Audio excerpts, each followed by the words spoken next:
This channel does not promote any violent, harmful, or illegal activities. All content provided by this channel is meant for an educational purpose only. Cancer Healer Center, a new beginning.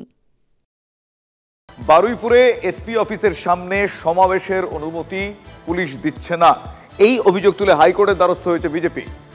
মামলা দায়েরের অনুমতি বিচারপতি তীর্থঙ্কর ঘোষের সভায় উপস্থিত থাকার কথা রয়েছে শুভেন্দু অধিকারীর। 26শে মার্চ মামলা শুনানি রয়েছে। 19শে মার্চ বারুইপুরে তৃণমূলের বাধায় কর্মসূচি না করে ফিরতে হয় শুভেন্দুকে, আর সেই দিনই এসপি অফিস ঘেরাওয়ের ডাক দিয়েছিলেন শুভেন্দু। আমার সহকর্মী শ্রাবন্তী এই মুহূর্তে রয়েছেন আমার সঙ্গে টেলিফোন লাইনে। শ্রাবন্তী, তাহলে এখনো পর্যন্ত এই গোটা বিষয়টা, তাদের অভিযোগটা আইনের কোন স্ট্যাটাসে দাঁড়িয়ে, কোন অবস্থায় রয়েছে? দুপুর 2টা থেকে 6টায় সমাবেশ করতে চেয়ে আবেদন করা হয়েছে। তার কারণ বিরোধী দলনেতা সহ একাধিক বিরোধী দলের নেতৃত্ব এই সভায় থাকবেন।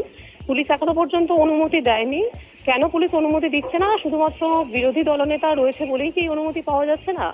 এই অভিযোগ করে মামলা দায়ের করা হয়েছে। বারুইপুর এসপি অফিসের সামনে এই সমাবেশ করার কথা রয়েছে। বিচারপতি তীর্থঙ্কর ঘোষ মামলা দায়ের করার অনুমতি দিয়েছেন। আগামীকাল এই মামলা শুনানি হওয়ার কথা। ধন্যবাদ।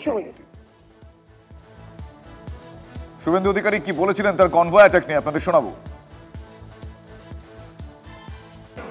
কমপ্লিটলি পূর্ব পরিকল্পিত। অভিষেক ব্যানার্জি নির্দেশ দিয়েছিল এখানকার জেলা পুলিশকে যে কোনোভাবে শুভেন্দু অধিকারীকে এবং এমএলএদের বারুইপুরে ঢুকতে দেওয়া যাবে না। কার্যত বিমান ব্যানার্জির নির্দেশেই এটা হয়েছে। একটি বিশেষ সম্প্রদায়ের হুলিগান 100 দিনের কাজের লোক পৌরসভার জোর করে আনা জমায়েত হচ্ছে অস্ত্রসহ, মোটা মোটা বাটাম, লোহার রড, সদ্য কাটা কাঁচা বাঁশ, হাতে পাথর, ইট, জলের বোতলে লঙ্কার গুঁড়া মেশানো। এক অভিনব দৃশ্যের সাক্ষী পশ্চিমবঙ্গ বিধানসভার প্রায় 50 জন বিজেপি এমএলএ, বিরোধী দলনেতা। এই বিমান ব্যানার্জি আইনজীবী এবং স্পিকারের আড়ালে কতটা নিম্ন রুচির, নিম্ন সংস্কৃতির একটা শাহজাহানের মতো গুন্ডায় পরিণত হয়েছে, এটা বাংলার মানুষ আজকে চোখে দেখলেন।